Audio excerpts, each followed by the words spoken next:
Hello नमस्ते साथीहरू। Nepali share बजार अफिसियल युट्युब च्यानलमा यहाँहरू सबैलाई हार्दिक स्वागत गर्न चाहन्छु। नेपाली शेयर बजारमा पछिल्लो समय विभिन्न कम्पनीहरूको आइपिओ आउने क्रमका विभिन्न भिडियोहरू तपाईहरु समक्ष प्रस्तुत गर्दै गर्दा आजको यस भिडियोमा भने चाहिँ मैले तपाईलाई हामीले चाहिँ कुन समयमा उपयुक्त हुन्छ त यस्तो बाइङ एन्ड सेलिङ गर्ने अथवा शेयर किन्न अथवा शेयर बेच्नको लागि चाहिँ कुन समय उपयुक्त हुन्छ भन्ने कुराबारे सधैँ हामी चाहिँ लगानीकर्ता चाहिँ अन्यलमा देखिरहेका छन्।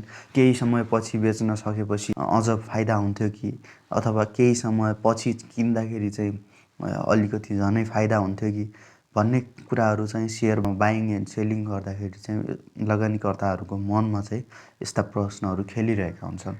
र आजको यस भिडियोमा चाहिँ मैले तपाईहरुलाई यही विषयमा अर्थात् दिनको जुन शेयर ट्रेडिङ समय हुन्छ 11 बजेदेखि 3 बजेसम्म त्यस अवधिमा कुन समयमा चाहिँ शेयर किन्दा र कुन समयमा चाहिँ शेयर बेच्दाखेरि लगानीकर्ताहरूलाई चाहिँ एकदमै राम्रो र उपयुक्त मानिन्छ, यही विषयमा चाहिँ मैले तपाईलाई जानकारी दिन गइरहेको छु। र तपाई पनि यदि यस कुरामा अनभिज्ञ हुनुहुन्छ र एकदमै जिज्ञासा लागिरहेको छ तपाईलाई जानकारी पाउनको लागि भने यो भिडियो चाहिँ तपाईका लागि हो साथीहरु। त्यसैले सबै कुरा जान्नको लागि तपाईले यस भिडियोलाई चाहिँ अन्त्यसम्म नछुटाइकन हेर्नु होला। र अब ढिला नगरी साथीहरु लागौं भिडियोको सुरु गर्नतर्फ। र भिडियो सुरु गर्नुभन्दा अघि एउटा सानो रिक्वेस्ट गर्न चाहन्छु साथीहरु, यदि तपाई हाम्रो च्यानलमा नयाँ हुनुहुन्छ र नेपाली शेयर बजार सम्बन्धी विभिन्न जानकारीहरु नियमित रूपमा पाइराख्न चाहनुहुन्छ भने नेपाली शेयर बजार अफिसियल युट्युब च्यानललाई सब्स्क्राइब गरी अल नोटिफिकेसनलाई अन गरिदिनु होला। आउनु साथीहरु लागौं भिडियोको सुरु गर्नतर्फ। अब चाहिँ मैले दिनको कुन समयमा चाहिँ शेयर किन्ने र बेच्ने निर्णय लिन सकिन्छ अथवा राम्रो हुन्छ भन्ने कुराबारे जानकारी दिन गइरहेको छु। त्यसका लागि सबैभन्दा पहिले म किन्ने समयको बारेमा चाहिँ तपाईलाई जानकारी दिन गइरहेको छु। र अब दिनको 11 बजेदेखि 3 बजेको समयमा चाहिँ हामीले कुन समयमा चाहिँ किन्दा राम्रो हुन्छ त भन्दाखेरि जहिले दिनको 1 बजेदेखि उत्तरार्धमा अर्थात् सुरुमै शेयर नकिनेर जुन 11 बजेदेखि सुरु हुन्छ त्यति बेलादेखि नै नकिनेर ट्रेडिङ समयको मध्य क्रममा आइसकेपछि अन्तिम समयतिर चाहिँ शेयर बाइ गर्नु चाहिँ एकदमै राम्रो मानिन्छ भने, किनभने त्यति बेला चाहिँ तुरुन्तै पैसा आवश्यक भएका शेयर होल्डरले बेच्न बेचैन भएर सस्तोमा फाल्ने सम्भावना चाहिँ म्याक्सिमम हुन्छ। शेयर ट्रेडिङ पिरियड चाहिँ सकिन थालेको बेला चाहिँ एकदमै पैसाको चाहिँ जरुरत भएका शेयर होल्डर्सहरूले चाहिँ एकदमै सस्तोमा फाल्ने अर्थात् क्रेताहरूले चाहिँ एकदमै सस्तोमा पाउने सम्भावना चाहिँ 80% भन्दा बढी हुन्छ।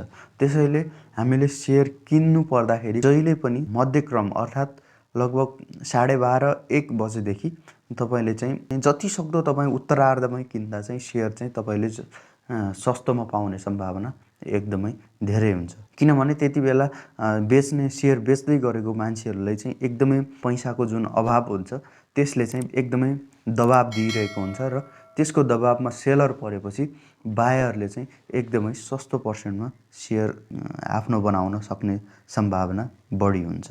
त्यसैले शेयर किन्दाखेरि तपाईले जहिले पनि जति सक्दो उत्तरार्धमै किन्दा चाहिँ एकदमै उत्तम मानिन्छ।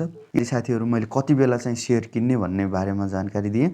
अब चाहिँ म तपाईहरुलाई बेच्ने समय कुन समय चाहिँ एकदमै बेच्दाखेरि चाहिँ हामीले चाहिँ एकदमै नाफा कमाउन सक्छौं अर्थात् राम्रो हुन्छ बेच्ने मान्छेहरुलाई भन्ने बारेमा जानकारी गराउन गएको छु। कुनै पनि स्क्रिप्ट बेच्नका लागि चाहिँ हामीले चाहिँ सेल अर्डर हुन्छ त्यो चाहिँ एकदमै सुरुमै राख्ने, किनभने नेप्से चाहिँ सुरुमा धेरै समय चाहिँ बढिरहेको हुन्छ सुरुको पिरियडमा चाहिँ त्यति बेला चाहिँ तपाईले धेरै प्राइसमा चाहिँ अर्डर गर्न सक्नुहुन्छ। शेयर बेच्दाखेरि चाहिँ तपाईसँग भएको शेयर जुन बेच्न चाहनुहुन्छ त्यसको चाहिँ ट्रेडिङको पिरियड स्टार्ट भएको हुन्छ जुन 11 बजेदेखि त्यति बेला नै तपाईले सेल अर्डर चाहिँ राख्न चाहिँ एकदमै उपयुक्त हुन्छ। शेयर बजारमा एउटा सुरुमै अपलोड गरेर बल्छी थापेर माछो नपरुन्जेलसम्म बसिरहने भन्ने एउटा भनाइ पनि छ शेयर बेच्दाखेरि।